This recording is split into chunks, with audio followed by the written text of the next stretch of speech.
আমাদের এক বোন নাকি লেট করে ঢুকছে, সেখানে হচ্ছে গিয়া এক দারোয়ান ওই আপুর সাথে আর কি খারাপ ব্যবহার করে। ওই খারাপ ব্যবহার করার কারণে হচ্ছে গিয়া আপুরে নাকি মারধর করার পর ওইখানে কিছু ভাইয়ারা ছিল, ওনারা দারোয়ানকে আটকায়। ওই দারোয়ানকে ছাড়িয়ে নিতে আসা ওই ভাইয়াদের উপর স্থানীয়রা আক্রমণ করে। চট্টগ্রাম বিশ্ববিদ্যালয়ের শিক্ষার্থীদের সঙ্গে স্থানীয়দের মধ্যে সংঘর্ষের ঘটনা ঘটেছে। বিশ্ববিদ্যালয়ের সংঘর্ষ এলাকায় দীর্ঘদিন ধরে টানা উত্তেজনা বিরাজ করছে। নানা তুচ্ছ ঘটনাকে কেন্দ্র করে বিশ্ববিদ্যালয়ের শিক্ষার্থীদের সঙ্গে স্থানীয়দের বাকবিতণ্ডা হয়, যা ধীরে ধীরে রূপ নেয় সংঘর্ষে।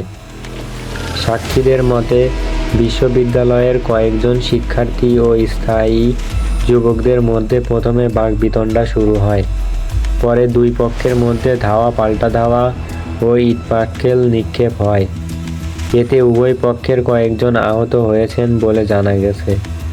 সংঘর্ষের খবর পেয়ে পুলিশ আইনশৃঙ্খলা বাহিনীর সদস্যরা ঘটনাস্থলে পৌঁছে পরিস্থিতি নিয়ন্ত্রণে আনে। বিশ্ববিদ্যালয়ের প্রশাসন ঘটনাটি গুরুত্ব সহকারে পর্যবেক্ষণ করছে। ইতিমধ্যে ক্যাম্পাস এলাকায় অতিরিক্ত পুলিশ মোতায়েন করা হয়েছে। শিক্ষার্থীদের দাবি, তারা নিরাপত্তাহীনতায় ভুগছেন। অন্যদিকে স্থানীয়রা অভিযোগ করছেন, বিশ্ববিদ্যালয়ের শিক্ষার্থীরা প্রায়ই তাদের সঙ্গে দুর্ব্যবহার করে।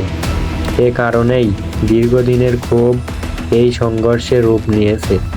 বিশ্ববিদ্যালয়ের উপাচার্য বলেন, আমরা চাই ক্যাম্পাস ও আশেপাশের এলাকায় শান্তিপূর্ণ পরিবেশ বজায় থাকুক। এজন্য পুলিশ প্রশাসন ও স্থানীয় নেতাদের সঙ্গে জরুরি বৈঠক ডাকা হবে।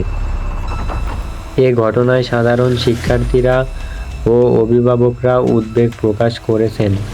তারা চান দ্রুত সমঝোতার মাধ্যমে সমস্যাটির স্থায়ী সমাধান হোক।